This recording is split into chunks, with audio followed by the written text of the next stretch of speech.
Deuxième argument, pourquoi j'ai dit que la Bible n'est pas la parole de Dieu, excepté les nombreuses versions, il y a les contradictions historiques et chronologiques de la Bible. Je vous prends. Qui a poussé David, par exemple, dans le livre de Samuel et des Chroniques, il y a quelqu'un qui pousse David à compter la population, faire le recensement de la population d'Israël. Alors, je vous donne deux versets. 2 Samuel chapitre 24 à partir du verset 1.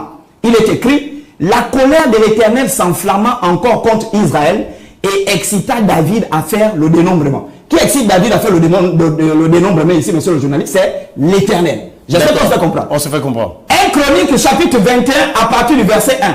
Satan s'éleva contre Israël et il excita David à faire le dénombrement. Finalement, qui a poussé David à faire le dénombrement? Contradiction. Ici on dit Satan, là-bas on dit Dieu. Qui a poussé David à faire le dénombrement? Contradiction. La parole de Dieu ne se contredit pas. Je vous dis, je vous parle avec preuve historique. Je ne suis pas dans l'oxytacisme. Je viens pour enseigner les gens, pour sauver les gens de ces menteurs-là. Ensuite, deuxième argument, le nombre de personnes recensées par David lors de ce recensement-là. Un seul événement qui va produire deux résultats différents. Premièrement, 2 Samuel chapitre 24 à partir du verset 9. Le nombre de personnes recensées, il est écrit dans leur Bible, 800 000 hommes valides en Israël et 500 000 en Juda. 1 Chronique chapitre 21 à partir du verset 5. 1 100 000 hommes valides en Israël et 470 000 hommes en Juda. Ça sont des erreurs des humains. Une contradiction. Ça, c'est pas la parole de Dieu. Dieu ne peut pas s'auto-contenir dans des choses aussi bêtes que de nombrer sa population. Il se trompe. Est-ce que vous comprenez un peu? Je poursuis encore.